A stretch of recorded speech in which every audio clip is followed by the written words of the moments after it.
तो दोस्तों, ये कहानी रोशनी और एक बाबा की है। इस कहानी को आप पूरा सुनिएगा, आपको बहुत पसंद आएगी। रोशनी की शादी भदौरा नाम के गांव में हुई थी। रोशनी की उम्र अभी 33 साल की थी।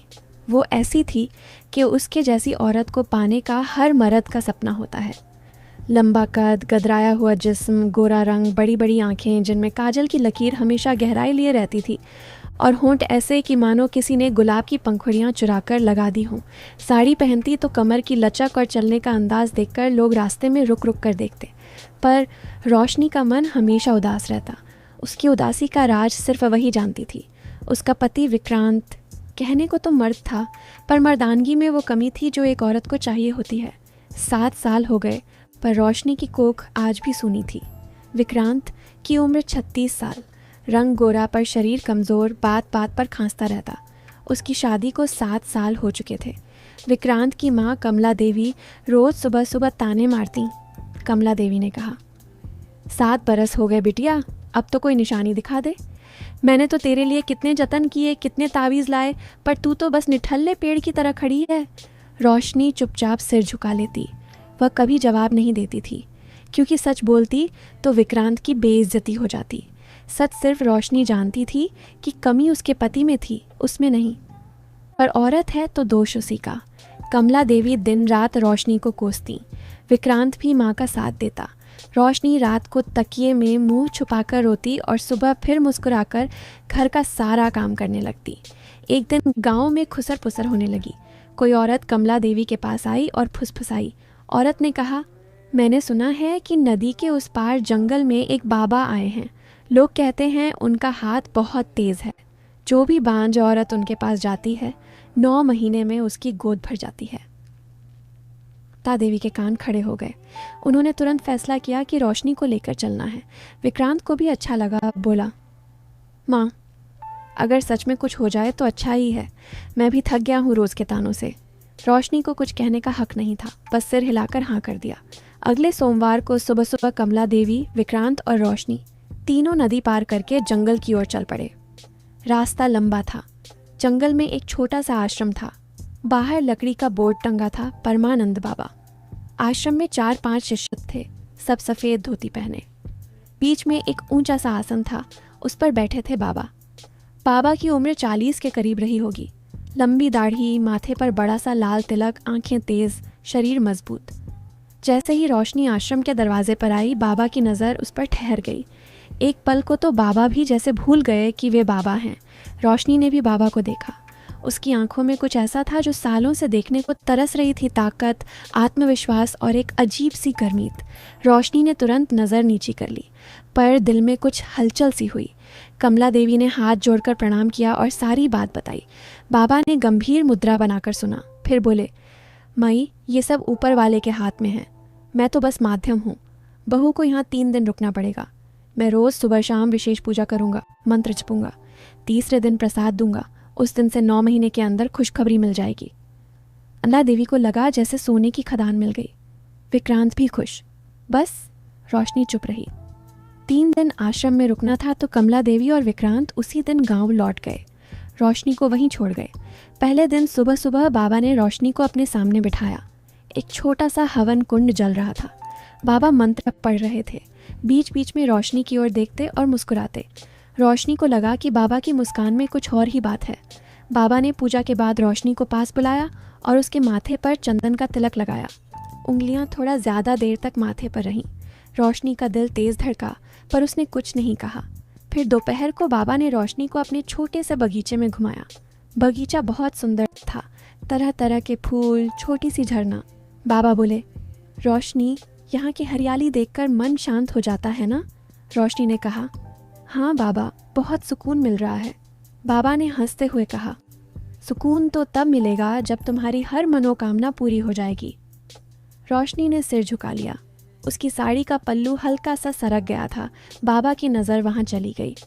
रोशनी ने फटाक से ठीक कर लिया, पर बाबा की आंखों में चमक साफ दिखी। शाम को फिर पूजा। इस बार बाबा ने रोशनी का हाथ पकड़कर मंत्र पढ़वाया। उनका हाथ गर्म था, मजबूत था। रोशनी को सालों बाद किसी मर्द के हाथ की गर्मी महसूस हुई। उसने हाथ नहीं छुड़ाया। पूजा के बाद बाबा ने कहा, रोशनी, तुम्हारा मन बहुत पवित्र है। ऊपर वाला तुम्हें ज़रूर देगा जो तुम चाहती हो, बस धैर्य रखो। रोशनी ने कहा, बाबा मैं तो बस इतना चाहती हूँ कि मेरे घर में खुशियाँ आएं। बाबा ने उसकी आंखों में देखा और बोले, खुशियाँ तुम्हारे इतना करीब हैं कि तुम देख नहीं पा रही हो। रोशनी को लगा जैसे बाबा कुछ और ही कह रहे हैं। रात को सोते वक्त भी उसका मन बार बार बाबा की बातों में उलझता रहा। फिर दूसरे दिन सुबह बाबा ने रोशनी को अपने पास बिठाया और कहा, आज मैं तुम्हें एक विशेष मंत्र सिखाऊंगा। ये मंत्र सिर्फ चुनिंदा लोगों को ही बताया जाता है। बाबा ने रोशनी के कान के पास मुंह लाकर धीरे धीरे मंत्र पढ़ा। उनकी गर्म सांसें रोशनी के कान को छू रही थीं। रोशनी का पूरा शरीर सिहर उठा। उसने आंखें बंद कर लीं। बाबा ने फिर कहा, ये मंत्र जब तुम जपोगी तो तुम्हारे अंदर एक नई शक्ति आएगी। तुम्हारी हर कमी पूरी हो जाएगी। रोशनी ने कहा, बाबा सच में? बाबा ने उसके कंधे पर हाथ रखा और बोले, हाँ, सच से भी ज़्यादा सच। फिर दोपहर को बाबा ने रोशनी को आश्रम के पीछे वाली छोटी सी गुफा में ले गए। गुफा में एक शिवलिंग था। बाबा बोले, यहाँ बैठकर तुम्हें आज पूरी रात जागरण करना है। मैं भी तुम्हारे साथ रहूँगा। रोशनी को थोड़ा अजीब लगा, पर उसने हाँ कर दी। रात को गुफा में सिर्फ एक दिया जल रहा था। बाबा और रोशनी आमने सामने बैठे थे। बाबा की आंखें रोशनी के चेहरे पर टिकी थीं। रोशनी भी बाबा को देख रही थी। सालों से जिस सम्मान, प्यार और ताकत की भूख थी, वो बाबा की आंखों में दिख रही थी। बाबा ने धीरे से कहा, रोशनी, तुम बहुत सुंदर हो। तुम्हारे जैसी औरत को दुखी देखकर भगवान को भी तकलीफ होती होगी। रोशनी की आंखें भर आईं। उसने पहली बार किसी से कहा, बाबा, मैं 7 साल से दुखी हूँ। मेरे पति वो मुझे वो सुख नहीं दे पाते जो एक पत्नी को चाहिए। मैंने कभी किसी को नहीं बताया। बाबा ने उसका हाथ थामा और बोले, तुम्हें अब दुखी होने की ज़रूरत नहीं। मैं तुम्हें वो सब दूंगा जो तुम्हें चाहिए, सम्मान, प्यार, सुरक्षा, सब। रोशनी का दिल ज़ोर से धड़का। उसने हाथ नहीं छुड़ाया। बाबा ने धीरे से उसके गाल पर हाथ फेरा। रोशनी ने आंखें बंद कर लीं, पर बाबा ने कुछ और आगे नहीं बढ़ाया। बस बोले, अभी नहीं, जब सही वक्त आएगा तब। फिर तीसरे दिन सुबह की पूजा के बाद बाबा ने रोशनी को एक छोटा सा तावीज़ दिया और कहा, ये तावीज़ हमेशा गले में पहनना। 9 महीने में तुम्हारी गोद भर जाएगी। और हाँ, जब भी मन करे मेरे पास आ जाना। मैं हमेशा तुम्हारा इंतज़ार करूँगा।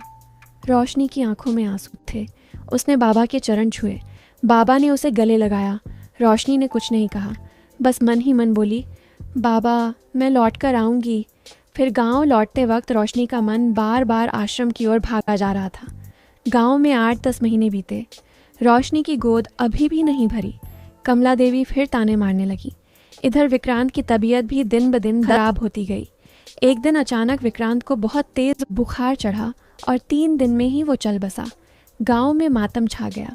अंतिम संस्कार के बाद कमला देवी ने रोशनी को घर से निकाल दिया। कमला देवी ने कहा, तेरे रहते मेरा बेटा मर गया। अब इस घर में तेरी ज़रूरत नहीं। निकल जा यहाँ से। रोशनी के पास पड़ोस वालों से उधार मांगकर बस पकड़ी और सीधा नदी पार जंगल के उस आश्रम में पहुँच गई। बाबा उसे देखते ही दौड़े आए। रोशनी उनके गले लगकर रोने लगी। बाबा ने उसे छाती से चिपकाया और बोले, रोशनी, अब तुम अकेली नहीं हो, मैं हूँ ना। रोशनी ने कहा, बाबा, अब मेरे पास कुछ नहीं बचा ही नहीं, बस आप हो।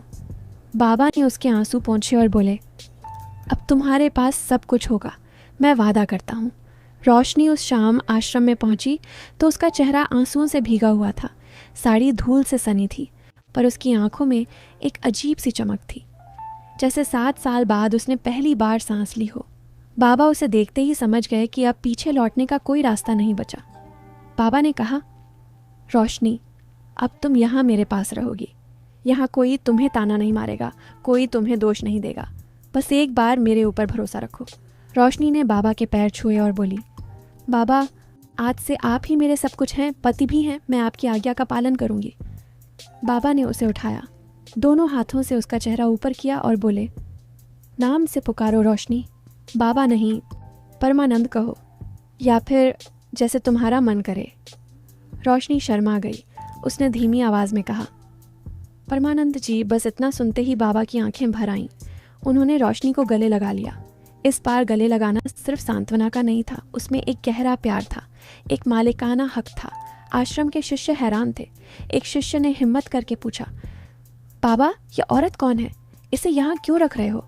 बाबा ने सख्त लहजे में कहा, ये मेरी अर्धांगिनी है। आज से ये आश्रम की मालकिन है। जो इसे बुरा भला बोलेगा उसे आश्रम छोड़ना पड़ेगा। सब चुप हो गए। किसी की हिम्मत नहीं हुई कुछ और पूछने की।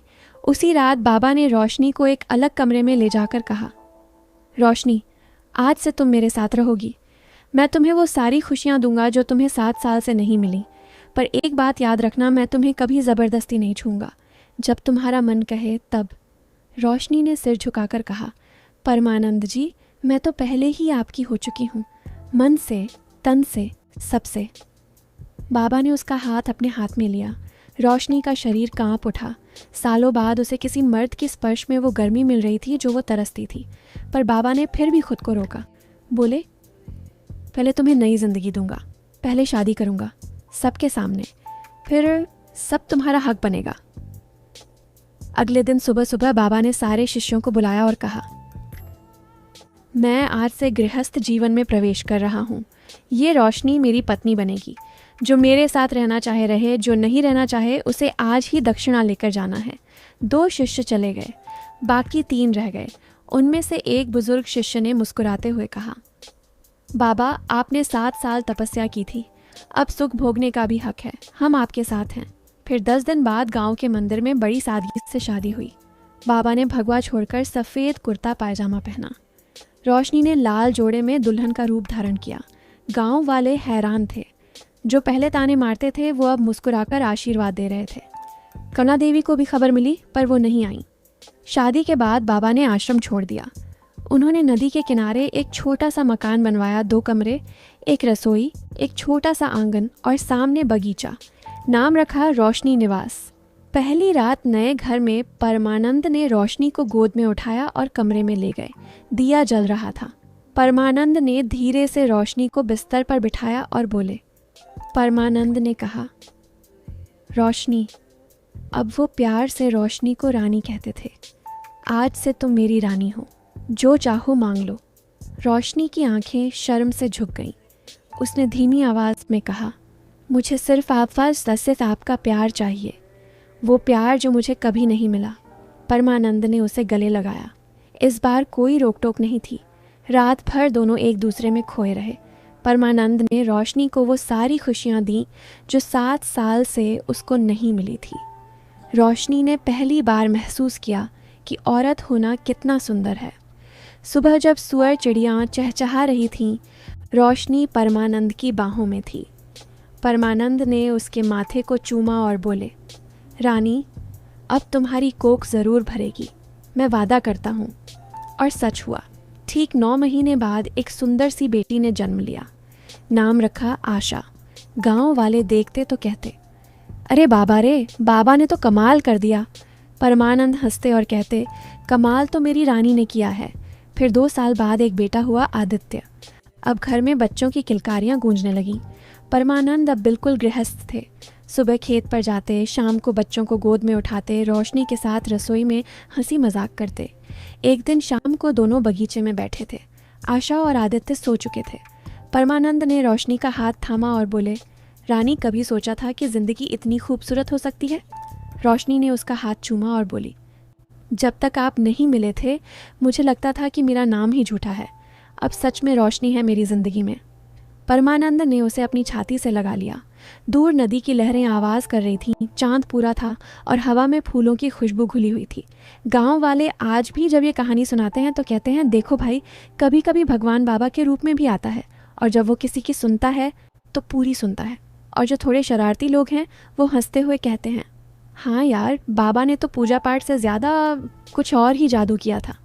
पर सबके मुंह से एक ही बात निकलती है, रोशनी और परमानंद की जोड़ी को ऊपर वाला सलामत रखे। तो दोस्तों, यह उस औरत की कहानी है जो समाज के बनाए हर नियम, हर ताने और हर अपमान के नीचे दबी हुई थी, फिर भी अपने भीतर की आग को जिंदा रखे हुई थी।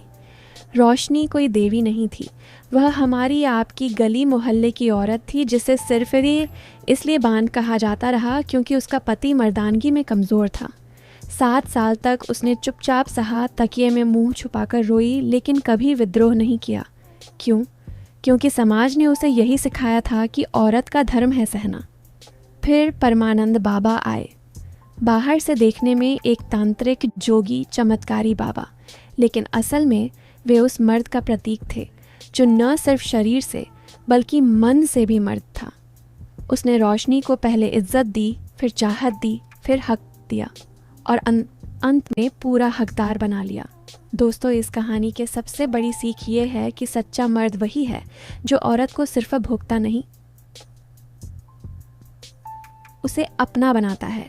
परमानंद ने रोशनी को पहले पूजा की, फिर शादी की, फिर उसकी कोख भरी। उसने कभी यह नहीं कहा कि मैंने तुझे बच्चा दिया है, अब तू मेरी गुलाम है। उसने कहा, तू मेरी रानी है। यही मर्दानगी है जो औरत को कमज़ोर नहीं और भी ताकतवर बनाए। आज के ज़माने में ज़्यादातर मर्द औरत को सिर्फ बिस्तर तक सीमित रखना चाहते हैं। परमानंद ने उसे बिस्तर से उठाकर घर की मालकिन, बच्चों की माँ और अपनी ज़िंदगी की साथी बनाया। दूसरी सीख समाज के लिए है। हम बांझपन का ठीकरा हमेशा औरत के सिर फोड़ते हैं। डॉक्टर भी पहले औरत के टेस्ट करवाते हैं, लेकिन इस कहानी ने बिना ज़्यादा लेक्चर दिए साफ बता दिया कि नपुंसकता मर्दों में भी होती है और उसका इलाज चुपके से नहीं, खुलकर होना चाहिए।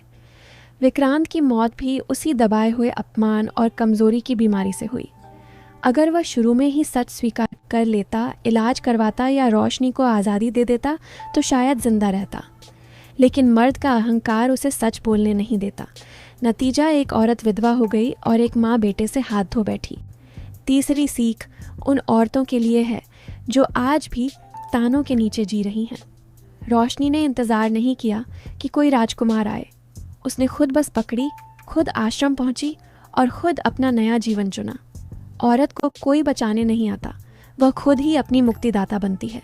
जब कमला देवी ने उसे घर से निकाला, रोशनी रोई नहीं।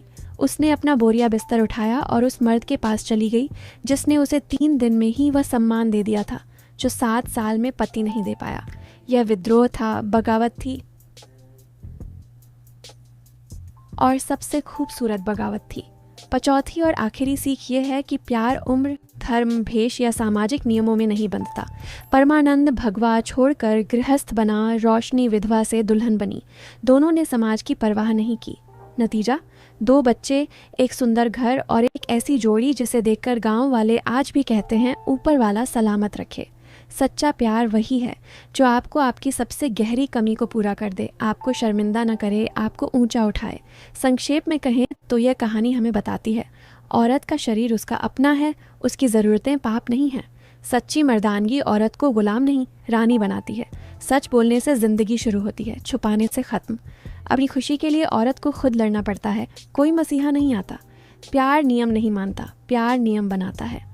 रोशनी और परमानंद की कहानी उस सच्चाई की कहानी है जो हम रोज़ अपने घरों में, अपने रिश्तों में दबाते रहते हैं।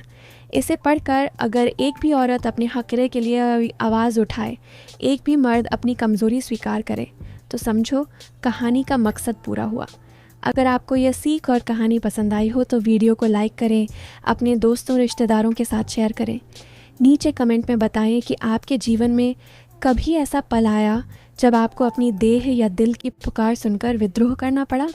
और हाँ, चैनल को सब्सक्राइब करना बिल्कुल न भूलें, क्योंकि यहाँ ऐसी ही बेबाक, सच्ची और दिल को छू लेने वाली कहानियाँ और सीखें आती रहेंगी। मिलते हैं अगली कहानी में, तब तक अपनी रोशनी खुद बनो।